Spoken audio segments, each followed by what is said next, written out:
All right. We'll let some people get on here. Open live. Is this a trick? Am I getting set up here? Reagan, what's up? Rich, how goes it? All right. Doing as I'm told. Open live. Open the box this side after unwrapping. All right. Where's my damn chat? Oh, there it is. What's up, Hella? My chat was hidden. I got this kind of cryptic box in the mail.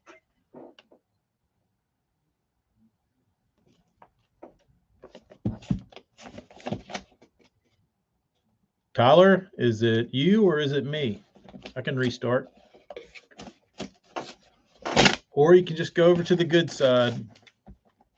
Mic is muffled. Maybe it'll just be a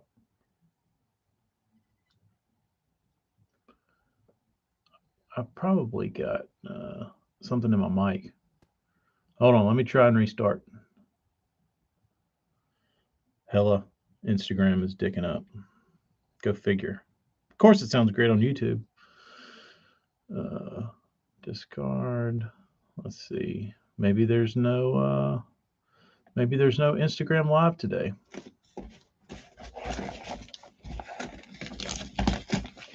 All right, maybe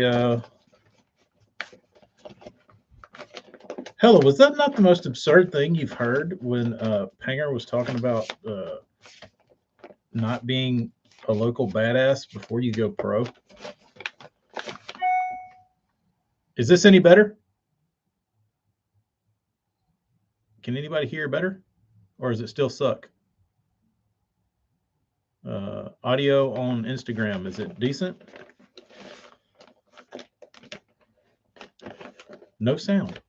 Well, all right. Go to YouTube.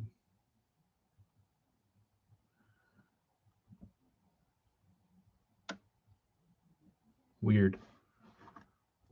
All right.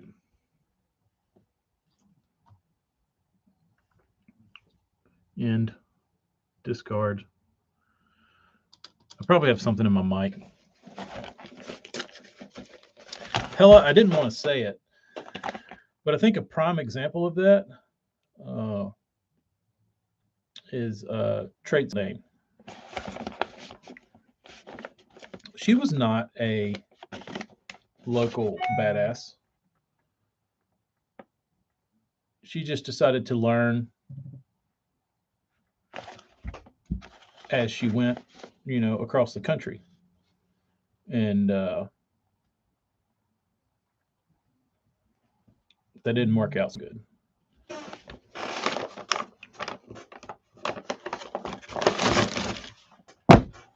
Didn't work out so good. But I think if you're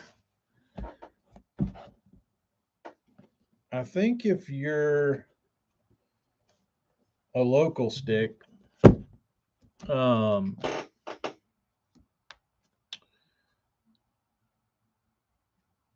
you can catch them anywhere. You know what I mean? You've learned enough. Ryan, on BTL, Hallman got fired up with Panger about if it's a necessity to be a local badass tournament angler in order to continue on to like the highest level. Panger said it wasn't necessary to like completely throttle people like every weekend locally, that you could be good and still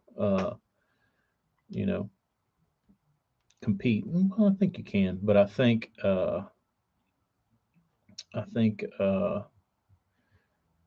you certainly the guys that are local badasses and go pro. Like I don't think it's their skill set that costs them. Um, yeah, dude, I've I've always liked David Mullins, but I never really got like because there's not a lot of interviews with him. You don't. He's not like a on camera guy. Like you don't see him a lot. Um, but his interview with Todd, I really like became a fan. Like a bigger, had a better appreciation of David Mullins. He just seems like a legit like salt of the earth, good dude that wants to like do stuff right. And he knows his tackle. He knows like what's what. Like anything Todd was like, what's the name of that? Like he knew. Like he's you could tell that he's like legit.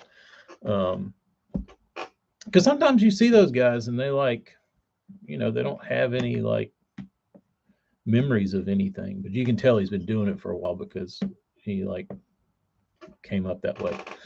Uh, but the uh,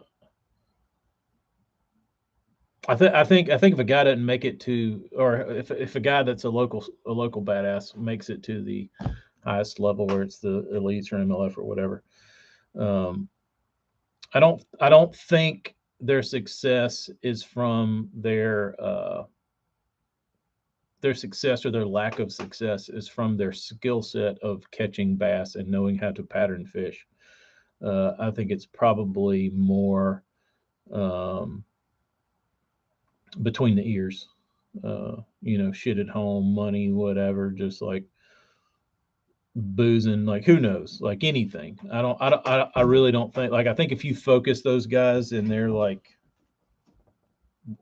how to catch a bass, I think they all can do that. Um, and those guys know how to win. I think that's the biggest thing is that, and there might be some learning curves when you go, um, if you go from a local scene to like multi-day events. I think that's probably the biggest learning curve. Like, but I also think that if you're a local badass, you've qualified for enough championships and regional shit that you have to fish multi-day events, maybe not 4-day events, but 2-day events, 3-day events, and get you a little ready. But I think that's probably the biggest hurdle that those guys have to learn is how to do multi-day events, or how to find fish that last 4 days. You know what I mean? Because if you're used to just hammering on them one day or 2 days, that's most of us can do that. But if you had another 2 days on there that you need to catch like the same amount of weight, that's like even if you put me on my like home river like up there at Miller's Ferry, and I had to 2 days would be fine. But I know the fish I catch are not like 4-day fish, because you'll go hammer on them, and those fish you catch, you're not going to catch again, and there's not like a bunch more left over. Like you'd have to do a bunch of different stuff for a 4-day tournament. Um, but uh, Caleb Summerall curb stomped us in the nation when he was still doing it. Yeah, that's the. I think that's how it should be. Like I don't think if you can't beat my ass here, how do you expect to go beat somebody else's ass somewhere else? You know what I mean?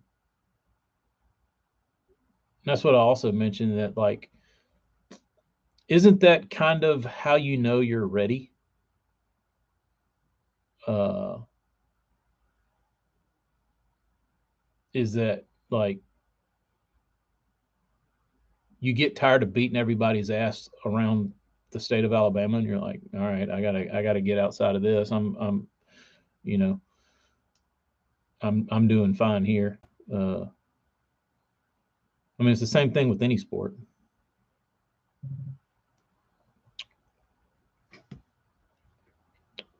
I don't see, hell, that doesn't even make any sense to me. How you could have that many second to fifths, but rarely win. I mean, I feel like if they're not winning, that's just like shitty luck. You know what I mean? Like if you're in second a lot, look at Aaron. I mean, Aaron won a ton, but like lots of seconds, lots of fifths. I think if you're in second to fifth, sure. I mean, that's close enough. I mean, if every tournament you're fishing, it takes 18 pounds to win, and you have 17, you know what you're doing. Like, you know, you're a bite away or whatever. Uh, but but I really don't like. I feel like the guys, everybody knows the guys. You know what I mean? Like there was a dude. What's his name? Uh,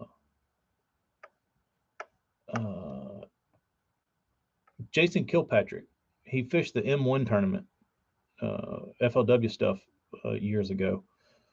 Um, but he was from here, and I never like growing up. I never remembered hearing about that guy like locally, and he just like showed up. Which I was a kid. I wasn't like fishing like local clubs and stuff, but I knew like from reading the newspaper and reading tournament results and stuff like that. Like I saw all these other guys' names, and I never like his wasn't on my radar. And then they were like from Satsuma, Alabama, Jason Kilpatrick, and I was like, this guy's from where I live. How's that possible? Um, Hella, you are that guy. I have finished second in our state tournament 3 times, 2-day events. Total differential less than 1 pound per all 6 days. Yeah, you were. I mean, hella, that was not your fault. But really, I mean, that's like one stupid bite. You know what I mean? Like you did everything right. You had, I mean, I guess you could say you didn't do everything right because you didn't win, but I mean, in reality, you did. Uh, you were on the right fish, obviously. Um,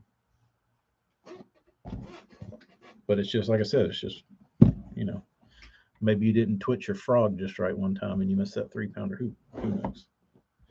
Who knows? But that's pretty consistent. Pretty consistent.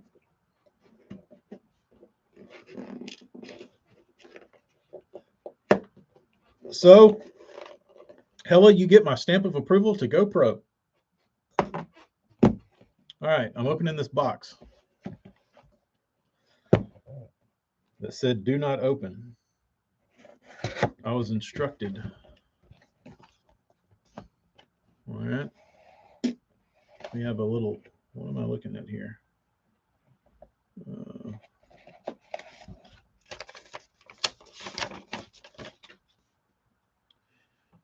um,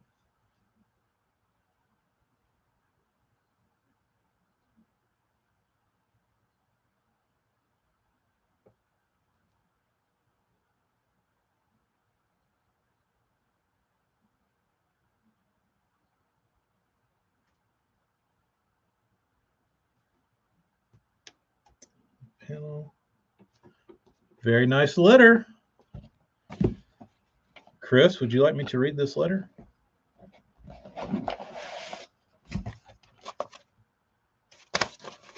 Open on YouTube. All right.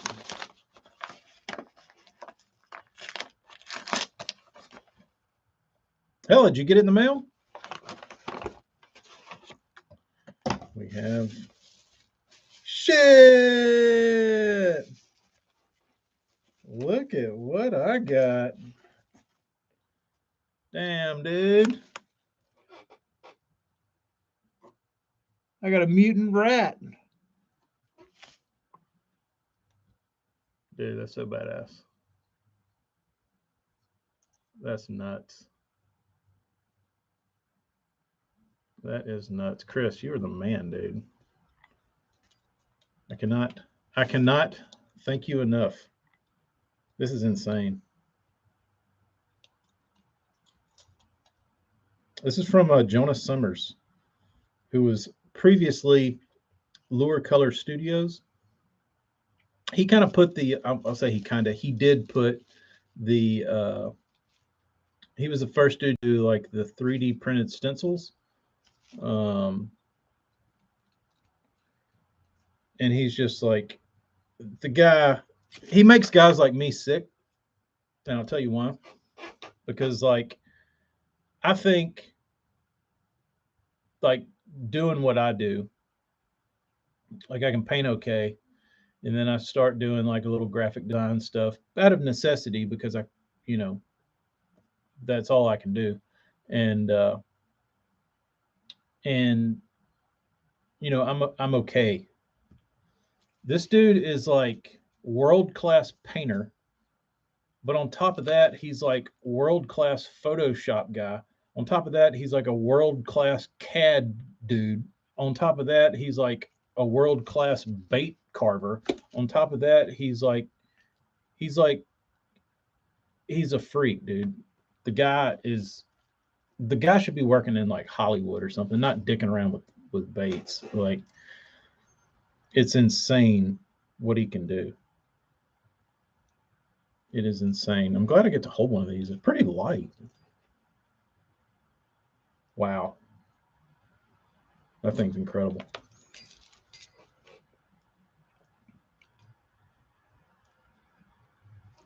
Made out of resin. I really am excited to see one of these in person because I wanted to see his parting lines because they looked really smooth, but you can actually see them. You can see them now, but they're still like, his mold was like super tight. Pretty amazing. Pretty amazing. Follow Forms is his name now. And yeah, the dude is insane. Chris, I can't thank you enough, dude. This is insane. We got oh, look at this. See, how do I get this out without dicking it up? Dude, I was never expecting this. I was expecting a bunch of damn shell crackers.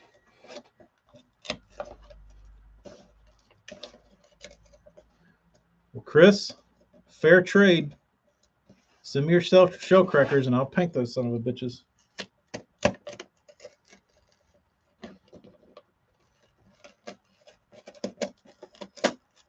See if I can get this off without ripping it.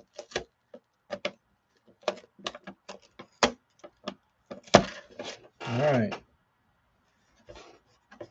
Damn, personal note. Look at this shit. I'm a big fan of your work, TK.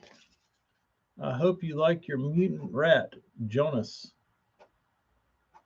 Dude, such a badass. I got my custom personalized note from the dude himself. Man, that's incredible. I wish y'all could see this thing up close. Like, it doesn't even look real, dude. Like, it doesn't even look human made.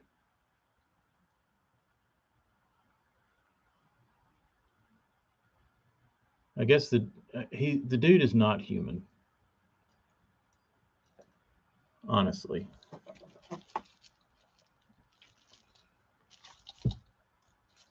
The eyeballs are insane. Like, there's so much depth to them. I don't even see how that's like hand painted, honestly. And I think that's how you know when you've made it. So when people look at your shit and they're like,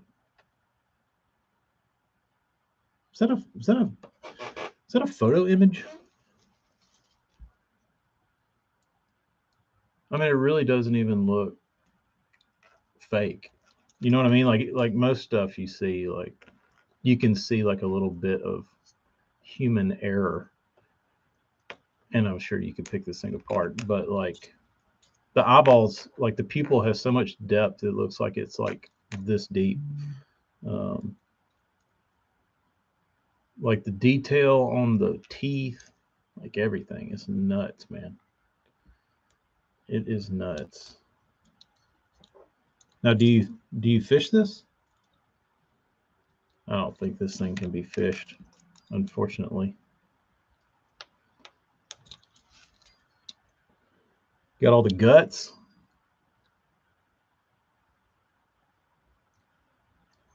Man, this is wild. Kind of want to take it apart.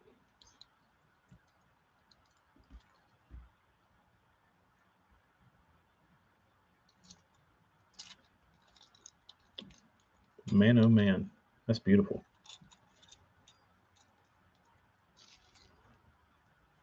The sickening part is that, like, I have trouble pouring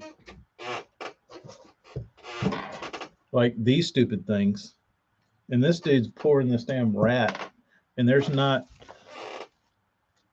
like a pinhole in it.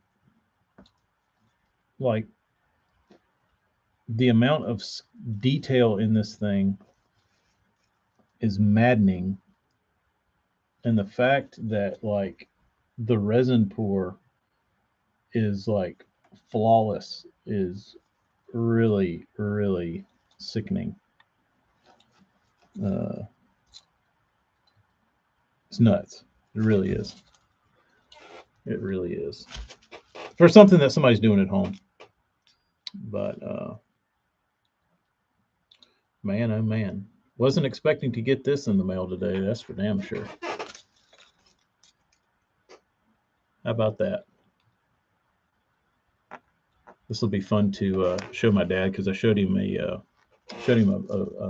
picture of one of these, and I was like, check this thing out. And he's like, what is that? I was like, it's made out of resin, same shit I'm using. It's like, sand painted. He's like, what? Like, yeah. There's not a lot of guys that really get me fired up in the painting world. This dude is one of them. There's another dude in Japan, Ganai. He does like big saltwater baits, but he does them with like abalone and foil and shit like that. He's insane. But but the thing about that guy is like he's good with his foil and his shell veneers and all that kind of stuff. Um, but like I said about Jonas is he's good at everything, dude. It's like sickening, and it's not good, like exceptional. Like I said, world class. What his skill set is. Like as good as you are at anything, that guy's like better at 10 different things.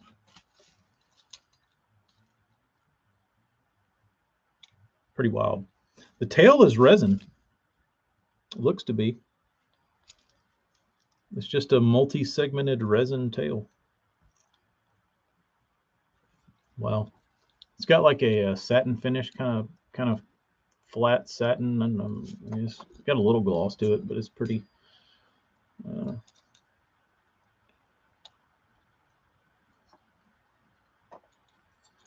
I guess he clear coats these in half.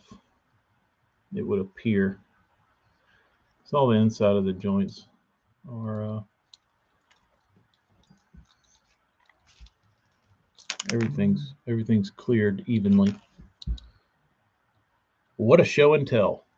What a show and tell. This is nuts.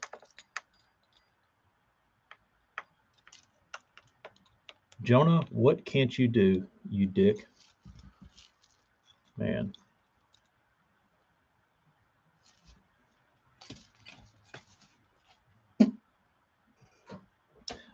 It was AJ, it certainly does. It certainly does. Probably better. Um, probably better.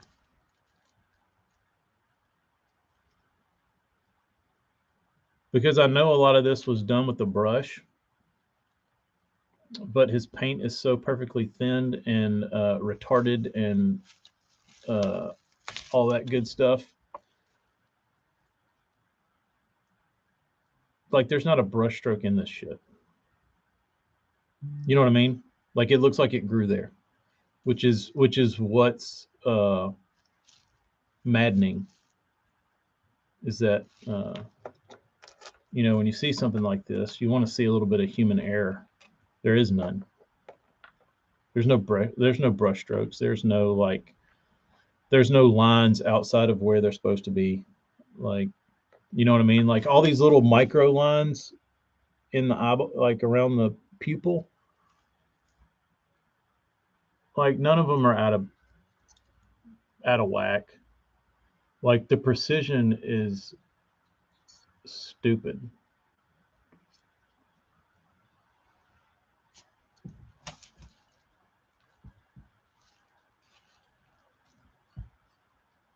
It is stupid.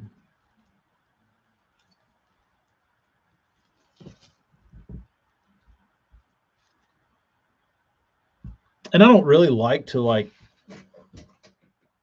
pick apart baits like that because I know I've got my flaws and I would not want people to do that to my stuff. But but this guy, he deserves it. You know what I mean? Like because when you go to this much detail, that's what you want. That's what you want people to do, or that's what I would want people to do. It's like, yeah, find something wrong with it. You know what I mean? But I mean, I'd like to hear his um, I'd like to hear his opinion of like I would like to hear him critique his own work. Like I'd like to look at this with him and be like, what do you think? What would you change? You'd be like, oh, that's like that. That ear hole looks like shit, but who knows? How about that? The green. This is like the Rasta rat. Kind of got a Jamaica vibe to it.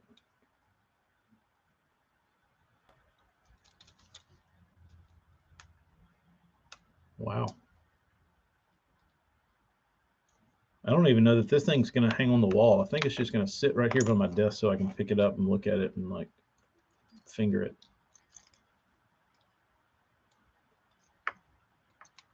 Hmm.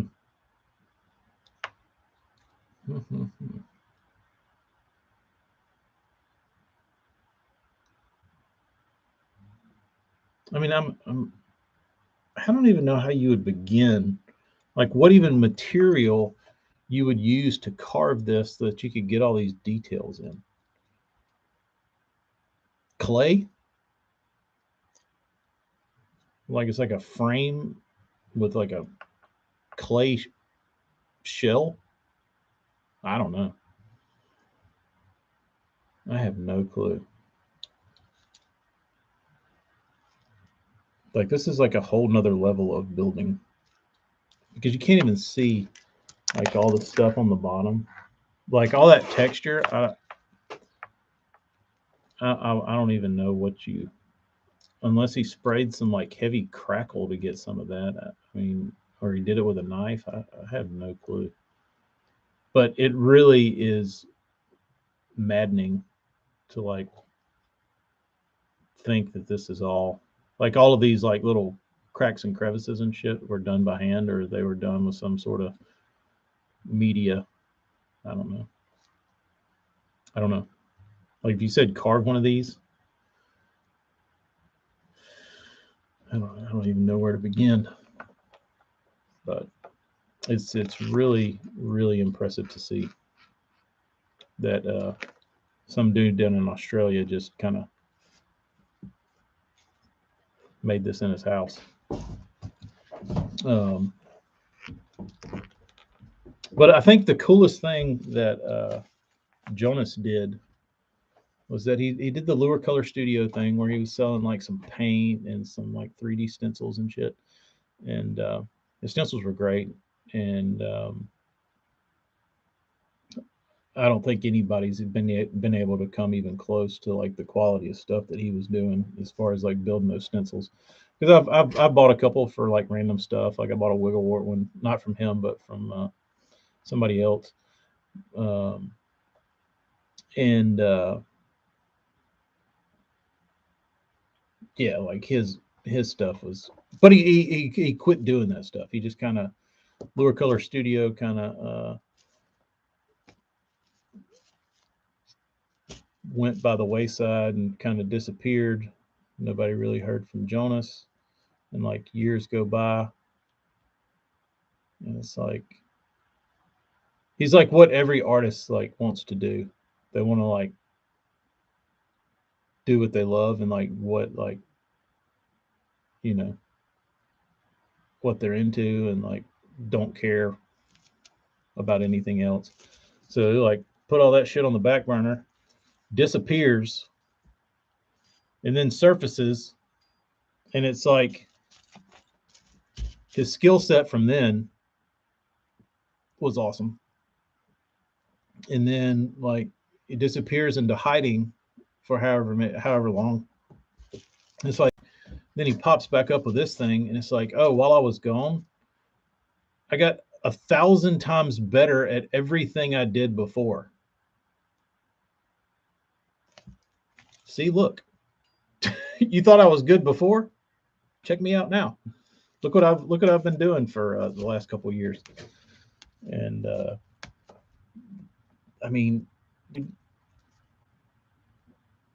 you couldn't you couldn't give people a lifetime to be able to do that. You know what I mean? And the fact that he like just kind of disappeared for a couple of years and was able to do it, and I mean, the dude is really like insane. I mean, he has an exceptional gift,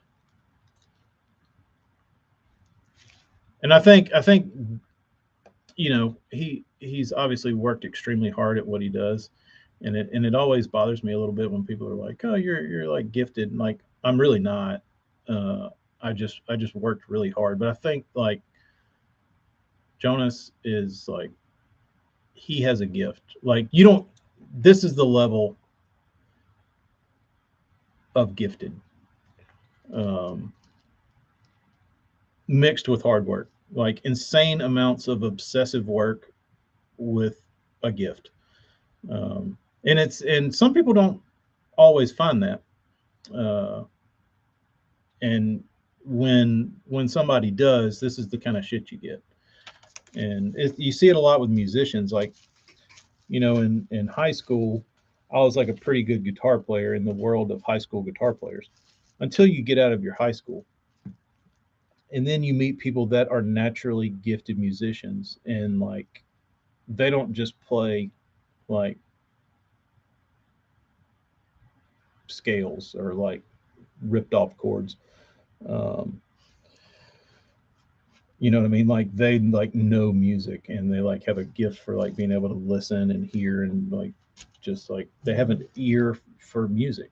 And this guy has the ability to put what he sees in his brain into something and perfect it, which is, some people go a lifetime and they're not able to do it, but he's able. He can capture uh, this lightning in a bottle. It's awesome. And I watch when people would post his or when he would post his baits on Facebook or whatever.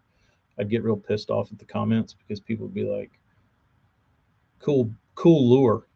I'm like, dude, shut up. Like, that's so beyond that. Like, you don't even know what you're looking at. Like, that's a slap in my face. And I didn't even build it. You know what I mean? But like, yeah, this is that is way more than like a cool lure. That's like a person's life work and everything that they have seen and done and like taken in and filtered out and like all the like kid shows he watched when he was little, all the like billboards he saw, all the like movies he watched, all the music he heard, like it all culminated into this. Like this just that didn't just like pop out of his brain. That's like a lifetime of experience and like the shit that like shapes your whole fabric of your, what you are and how you build and how you look at art and all that kind of stuff. Like this is what that is. It's not just some bullshit that somebody came up with. So AJ, he might have met somebody. He might have met old the Dirty D at the crossroads. Who knows? Jonas, did you sell your soul at the crossroads to be able to make insane? Oh, it did get deep.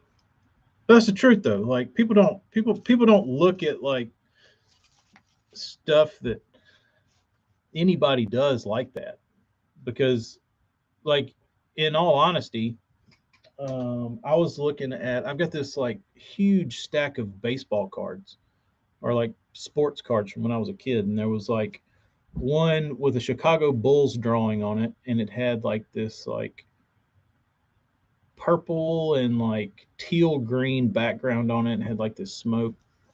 And I remember like studying those cards when I was a kid, and like you don't think it matters then, but like all me studying those cards and like the colors and like all of that, like that comes out later with what I do now because like by me studying those, that's like imprinted in my brain. So like when I go to paint now, I I lay down some colors and I may not know where it comes from, but that's exactly where it comes from. Like I might not be able to pinpoint it, but it's like the stuff you saw like that or like some whatever design or whatever like that shit gets like embedded in your brain and that's when it comes out. But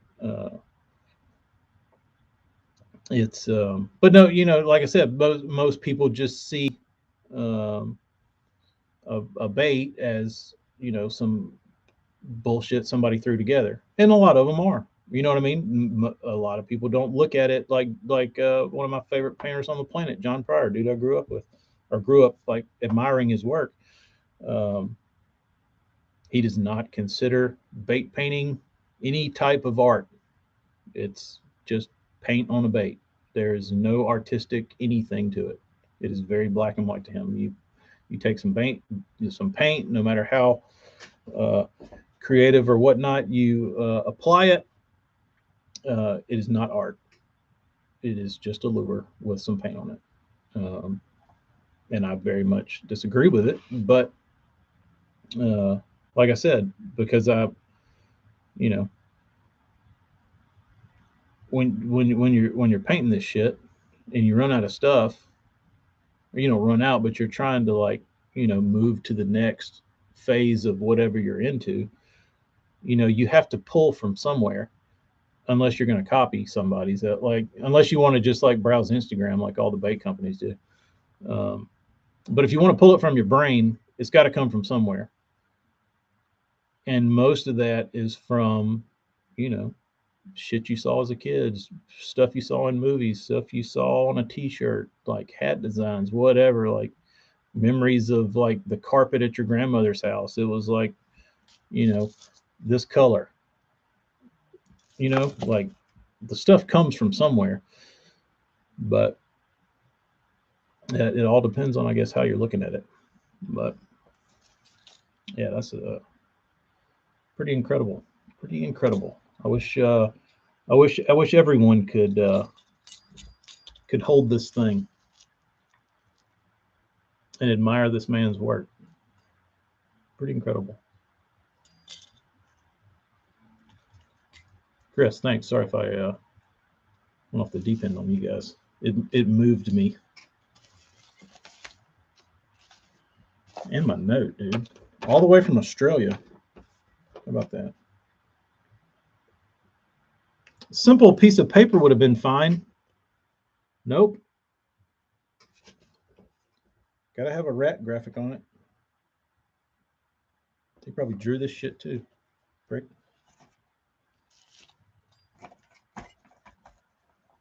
Admire your work. I feel like fucking chicken scratch is what I'm doing.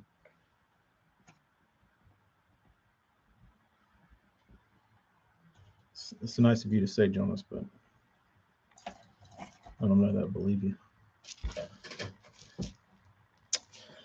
Well, that was pretty awesome.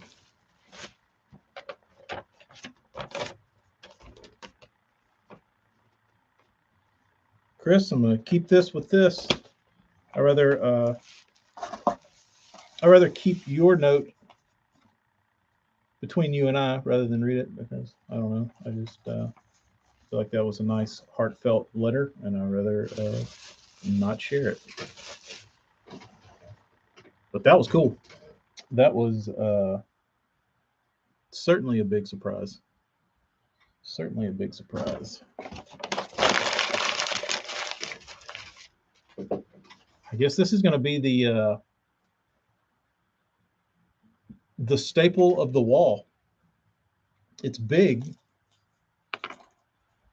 so I got to put it.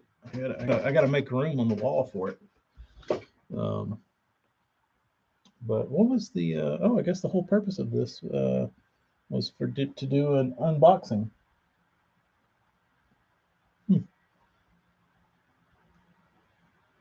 Now it's over. What else? Well, 42 minutes. All right, I guess I'm going to go back to work. Chris, thanks again.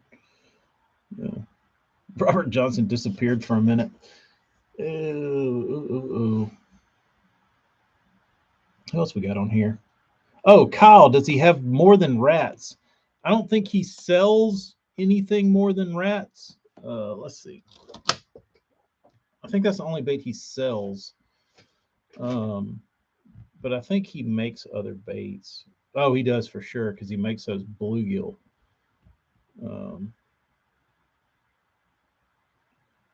Let me see if I can find a picture of them.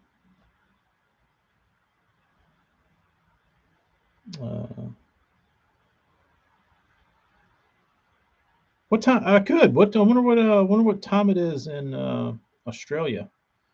Let's look. Clock. World clock. Shanghai, 12:26. Where's Australia? Acapulco. I thought I saw Australia on here. Melbourne, Australia. That'll be a good. It's 2:27 a.m. So I guess it would have to be at night in order to get him on one of these things. They're 15 hours ahead of us. So it's possible. It's doable. Bangkok, it's 11:30. Hong Kong, 12:27. Austin, Texas, 11:30. Sweet.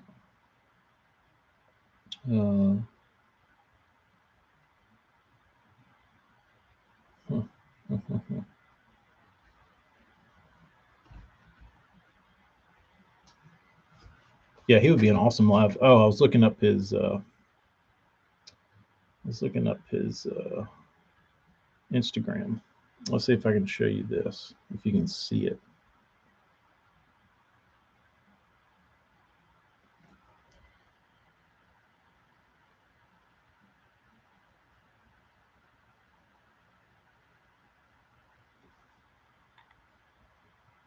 You know, I mean, the dude never stops. Like after I got through building this bait, I would be so gassed out, like physically, emotionally, whatever. Like the stress of doing that would probably be very tiresome. Um, and like just on your mind doing it. To me, it would be. Um, but then he builds a damn casket for the thing. Like I don't know that I would have the energy to do the damn casket. I would have to do the casket first, I guess. But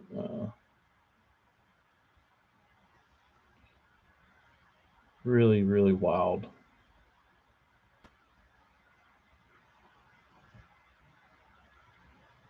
Um, I don't know that he has an Instagram. I've only seen him on Facebook. Let's see.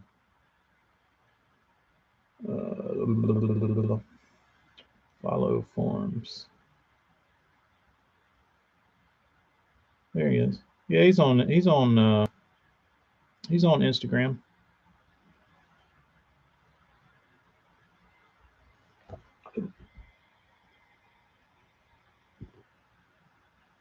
It's called Follow Forms. FLFOLLOWFORMS underscore.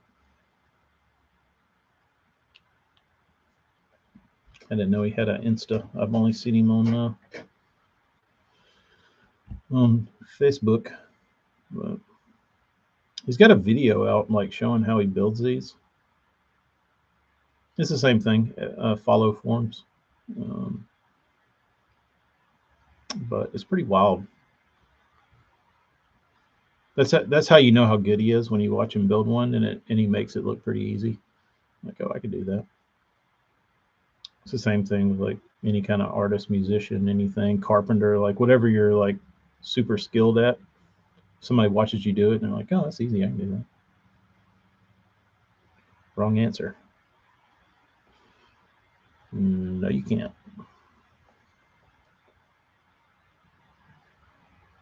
No, you can't.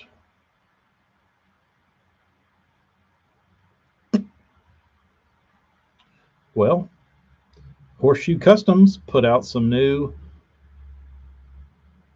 bluegills. Let me give that a like.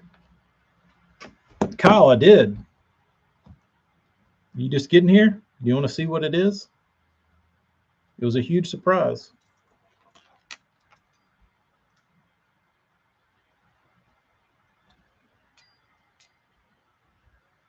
The mutant rat from Jonas down in Australia. Follow forms.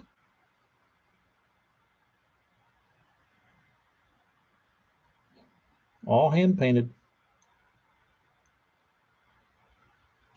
Like you can't see it on the camera because it won't focus on it, but like if you could see the detail in this thing, it would blow your mind. Oh no, it's got a little resin chip. One of the little one of the little hairs came off. That's unfortunate. Now I have to fish it, I suppose, since it has a flaw. It's flawed. I wonder if that was from a hook, or if it was just an air pocket popped it off, or if it's somewhere on my desk and I can glue it back on. Pretty amazing.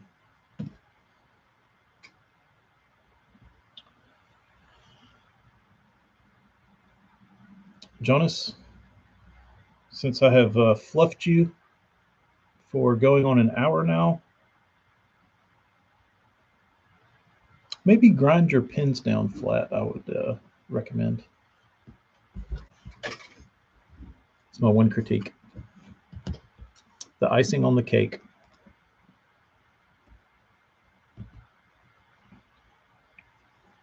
The easiest thing he could have possibly done on the whole bait.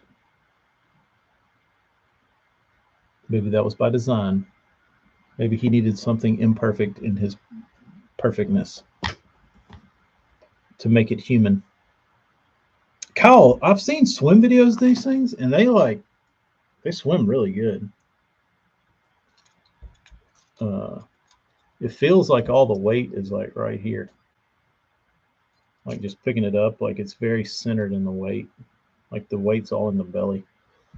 Um, but I don't know if there's any up here or not.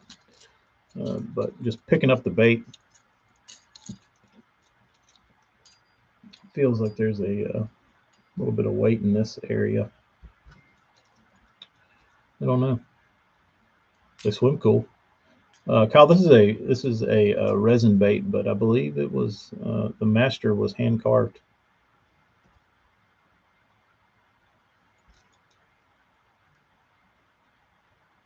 It's wild, dude. Ugly.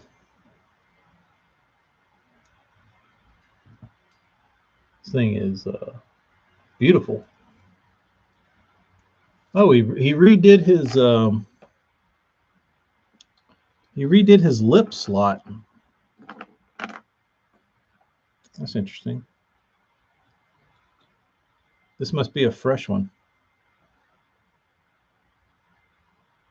New lip slot. He looks like he has a looks like he has a acorn in his mouth, or a little nut in his mouth.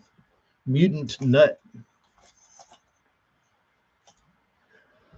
Oh.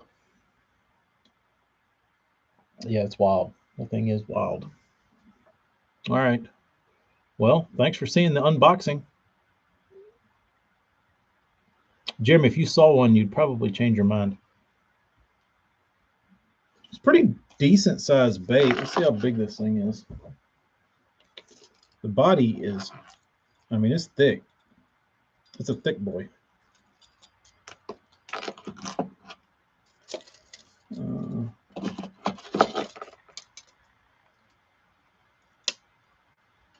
It's about 5.5 inches, maybe. Yeah, about 5.5 is pretty close, maybe. Close enough. And then the tail stretched out is from the top of the tail 6.5 inches. So like, if you laid this thing out and swam it, I mean, you've probably got like a 10-inch thing swimming through the water. A 10-inch presence. But yeah, that would be terrifying to throw. Like, it's not the money. It's the craftsmanship that went into it.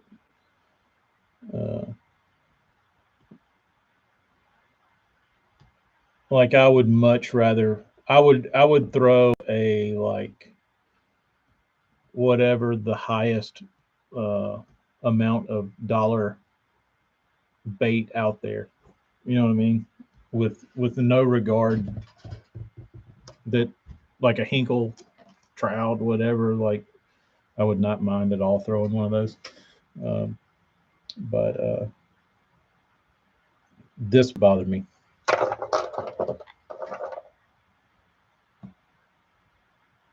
Weighing in at hooks and tail, 4.1 ounces.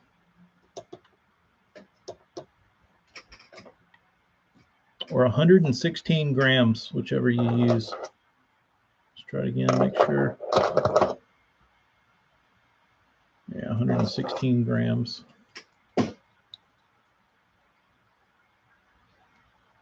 Magnificent. Wow. Yeah, it's pretty light for its size. I mean, it's a big old bait. It's a big old bait. All right, well, I'm gonna probably sit around and stare at this thing for a little longer. Go show it off to my dad and anybody else that wants to look at it. But when I was digging through my sports card boxes, like, I've got thousands of cards in there that my mom was cleaning out her basement, making room for a pantry, and she started giving me tons of, like, just shit, and she was like, "Here, take all this." and there was like 2 garbage bags full of baseball cards, like 4 boxes just full of cards that were just like thrown in a box. So they're like pretty shitty shape, um, which ruins any value. Um, but I was digging through them, and I think the Shining Stars, believe it or not, in my card collection was I pulled all these out. These were 92 draft pick rookie card tops. We got a Hubert Davis, Brent Price, Corey Williams, Laterio Green, and Reggie Smith. Um, those are probably all worth sub $1, but anyway, the shining star of the whole collection I found was this.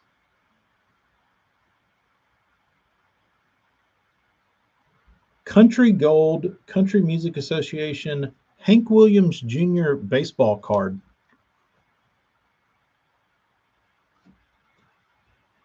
Mint, bro.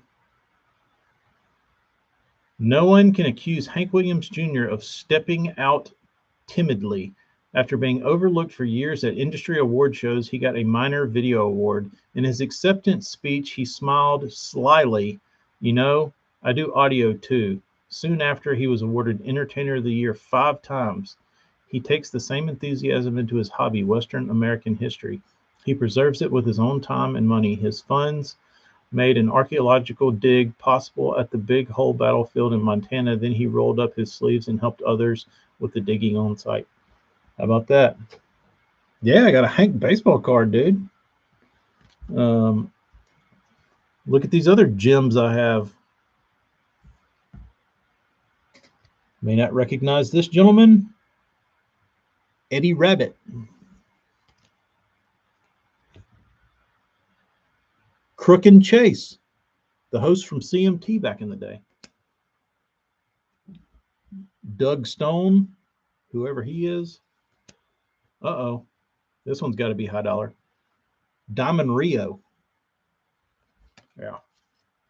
So I kept all the other ones. All right, Kyle. I'm gonna go. I'm gonna go look into vacation spots for when I sell my country music cards. Uh, Garbage Pail Kids. No, I had some like comic book cards. Um, I had some old Batman cards from like the Batman like the Jack Nicholson Joker Batman from like the early '90s. I had some cards from that, but they weren't any good. Like I didn't have the Joker. I had like the Batmobile and like some bullshit, uh, and they were totally roached out. Um, what else?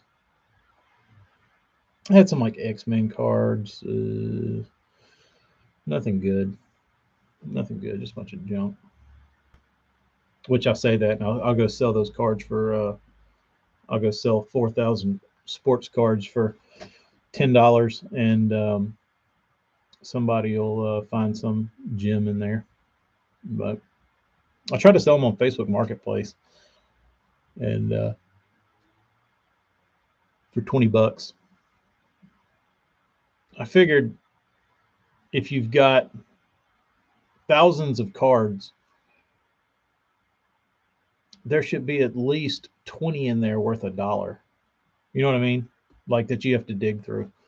Um, but my other, because I've known about these cards and they've been like waiting on me to have to do something with for years, and I've always had them in the back of my mind, and I was like, what can you do with like thousands of worthless cards that are literally worthless? And I started thinking about it, and I was like, dude, you could do like one of those art pieces where you like take and make like a mural kind of like a bass. That's what I was going to do. I was going to do a fish, but you take like certain parts of certain cards and like cut it out, and then like make that like part of the like lateral line. And you just use certain cards to like make up this whole big, huge thing, and that's what I was gonna use the cards for, was to make like a fish mural. But um, if I had all the free time in the world and didn't have to work, maybe I would do that. But I don't, so that will never happen. But it'd be cool if I could. That's what I would use the cards for. Then frame it and have this big giant baseball card bass on the wall. Big one. 5 feet. But just a pipe dream. Just a pipe dream. So anywho, thanks for tuning in, dudes. We got 6 likes and 6 viewers. We had 12 viewers earlier. That was big numbers. Big numbers here at Tacklecraft YouTube. Uh, I'm not coming to the East Coast one. I'm trying to work in Fork in April. I think I should be able to make that, hopefully. Um, we'll see though. I'm not 100%. Going to both. That'll be fun. Yeah, you're kind of in between. Um, I think the East Coast one would be really fun, but I feel at home in Texas, so I kind of want to go back to Texas and stomp around Fork. I've never been to Fork. Like, I never made that ride up there. Um, the only time I almost went to Fork was to meet Mickey um, and hang out with him, but that never happened. So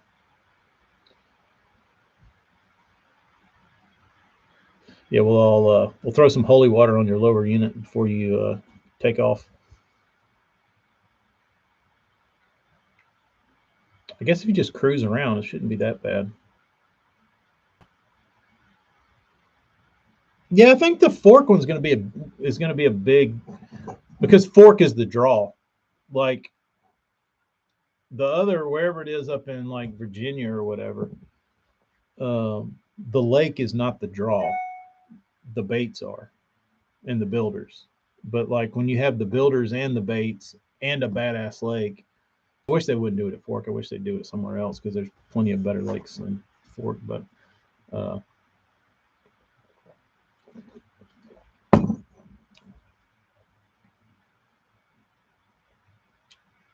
I think it's going to be a good one. We'll see. I'll probably I might go with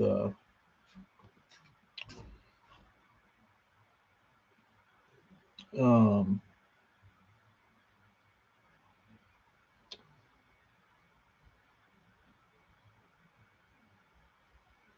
Jeremy. They should be in all forms of the spawn by then. I mean, it should be wide open spawn. Um, Post spawn, pre spawner still. You should be able to do whatever you want.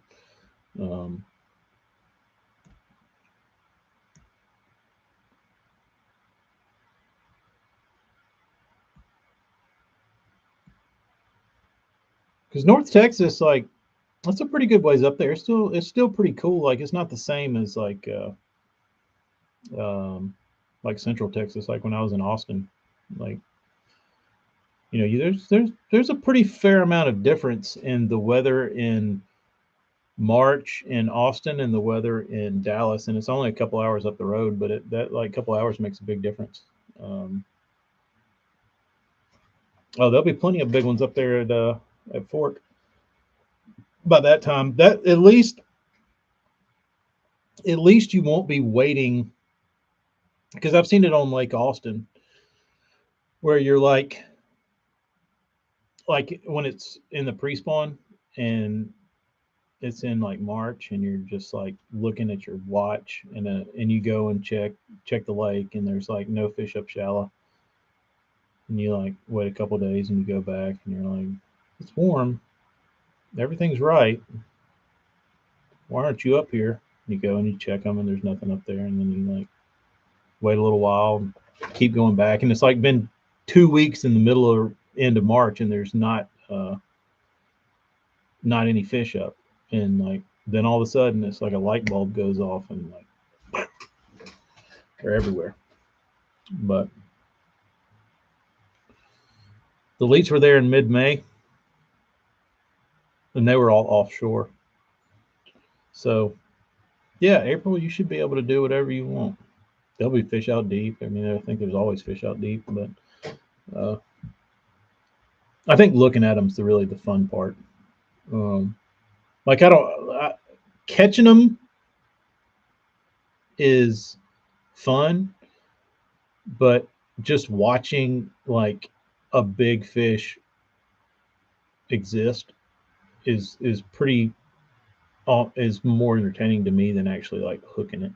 Like it's cool to put your hands on them and like physically see them, but like watching them, just how they react in their own environment is and you get like a very small window of opportunity to do that every year, and it's not something people typically see or get to do, is like watch an 8 pounder in the water.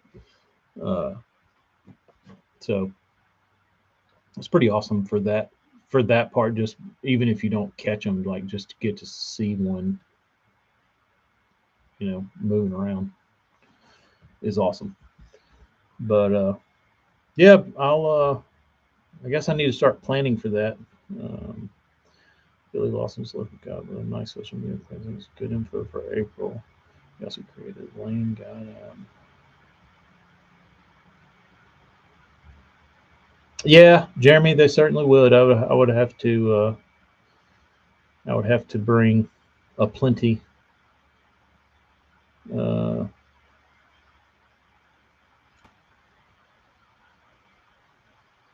I would probably need to just start building now, and then to just stockpile them, so I could have a couple hundred, or you don't want to run out, or you'd like to be able to supply whatever anybody wanted. So we'll see. We'll see. Hopefully, I have a few different models by then. I'm about to start working on a 3-piece wake. I think I've got the most requests for that in the bluegill world, um, and a work on that crank down shad. Um, so and bow shad. Am I got to call this thing Bo's damn shad? Be a good name. Um, I don't know. How long is that? How many months away is that? So September, October, November, December, January, February.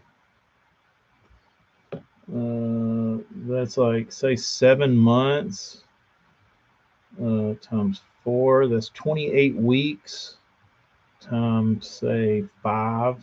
It's 140 days.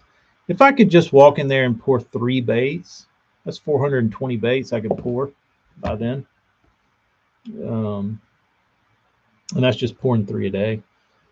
Uh, but I have other stuff to do, and I have other baits to drop between then. So I would have to just pour like if I wanted to sell, you know, 30 baits this week, uh, or 40 or whatever I needed to do.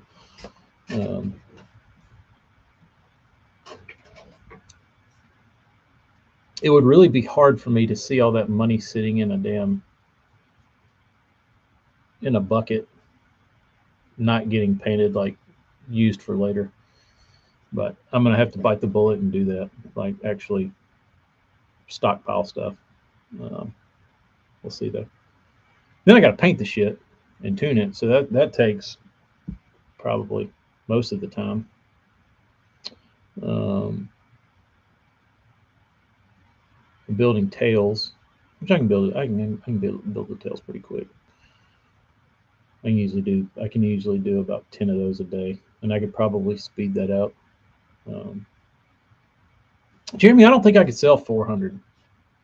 I mean, I might could. I don't know the potential, but That seems like a lot. I mean, did that many people even go?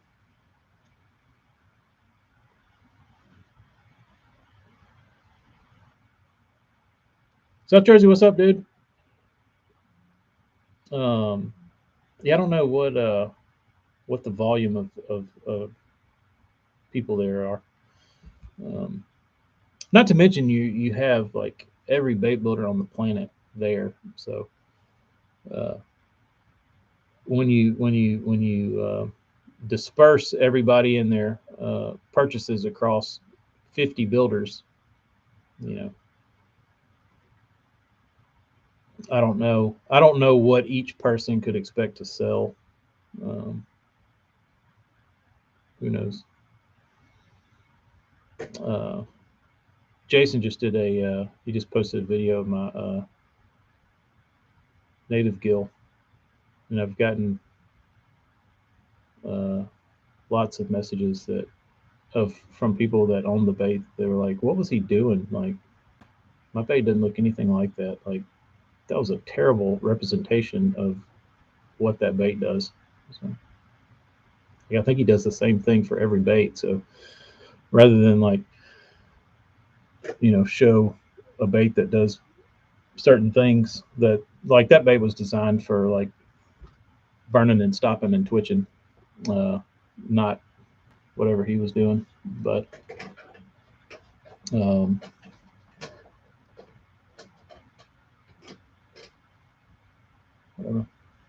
the guys were like, "I'm glad he did because that makes that might make it easier for me to buy him." Maybe so. We'll see. I don't know.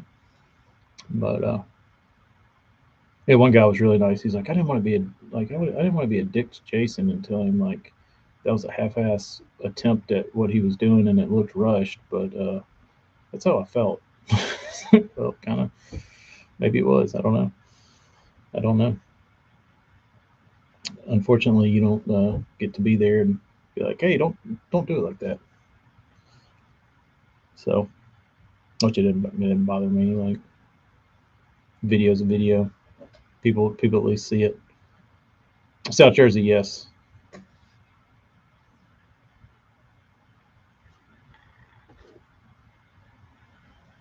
The funny thing about that one is Jason. I remember he got number 11 of that batch because they were all numbered, and that was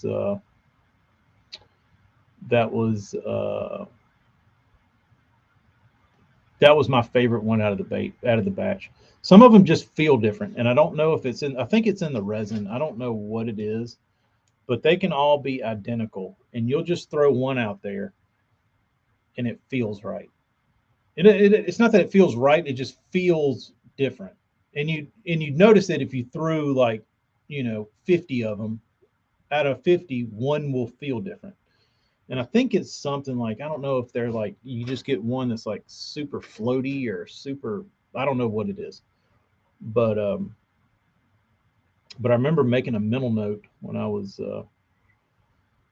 putting them up. I was like, "Damn, 11's good," and I went through like chronological order through the orders, and and he got that one. And I was like, "Man, that's a damn good one." And then he sold it, and I think Kyle had that one, uh, Kyle Hinham, and I think he sold it. I don't know who's got it now, but 11 was my favorite, and hopefully somebody who has it now is appreciative of it. But like I said, that one was the one that was like the I don't know, just had that little vibe about it.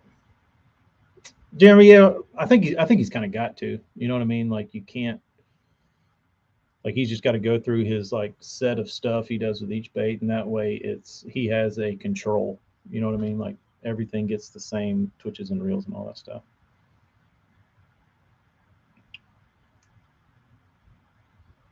Probably right, Jeremy. Probably right.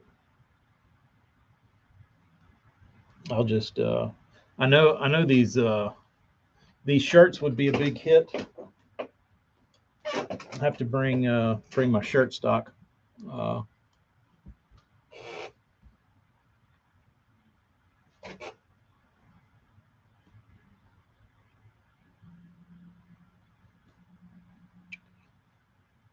I think that's the cool thing about like handmade baits, resin baits, whatever, wood baits. You see it more in the wood bait world where people are like, "Oh, I've got that like magic wood bait."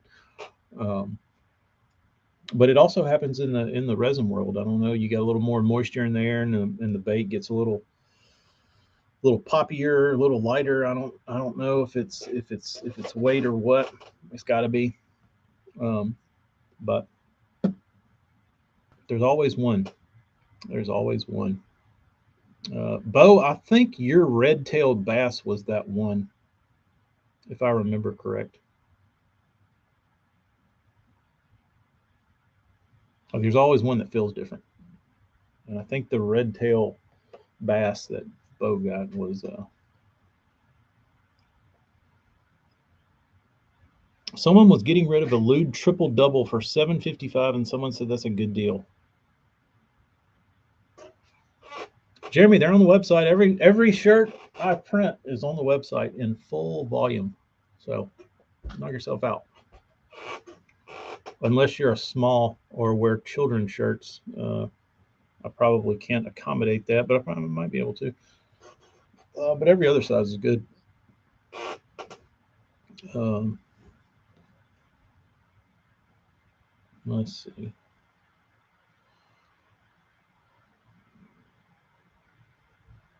Sound wasn't working.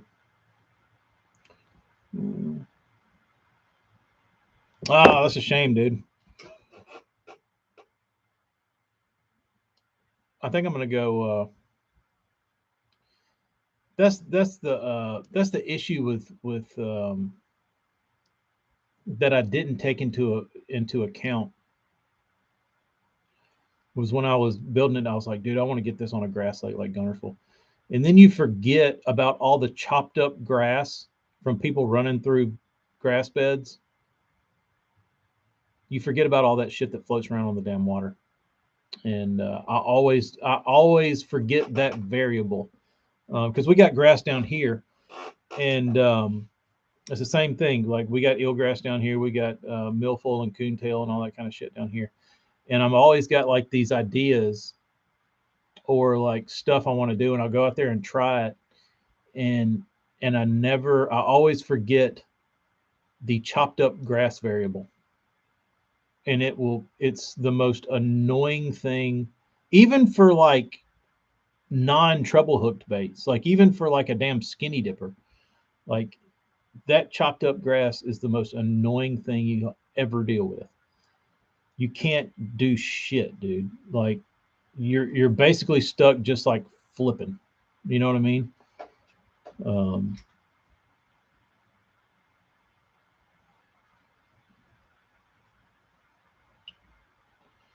yeah, you throw a damn you swim a worm and hope you don't get a piece of eelgrass stuck on the line right at the hook, or you throw a frog. I mean, maybe you can like reel a buzzbait real fast and not get tangled up. You still have to get that shit out of your blade occasionally. But man, it's awful. It's awful. You got all these like you're sitting there dreaming up all these like grass baits, and then you go out there and you're like, wait a minute, I can't reel this over the top of this grass because there's like the problem we have is we have in the summertime or in the spring when it's cool in the fall, I guess they do these airboat trips, and people take these like tourists out on the airboats, and these airboats will run straight across these flats of grass that the fish are in, and the damn fans on the back will just like shred the grass, dude. And like you'll go and try and fish through that grass bed, and it looked like you took a lawnmower through there, and there's like little trimmings of grass like for miles. And like if you can't get bent on a frog, or like you can't throw a spinnerbait, you can't swim a jig hardly, like you can throw like something slow, which you can't cover enough water because it's too expansive to not cover water. So you can't really like fish a Cinco or like something like that. You need to be able to like move. Um, so it's really it's really frustrating. That's why I pretty much throw like a skinny dipper and a frog, because that's all you can do unless you want to flip. But like I said, you got to cover water because it's too big. It's too much grass um, when you're like searching. So anyway,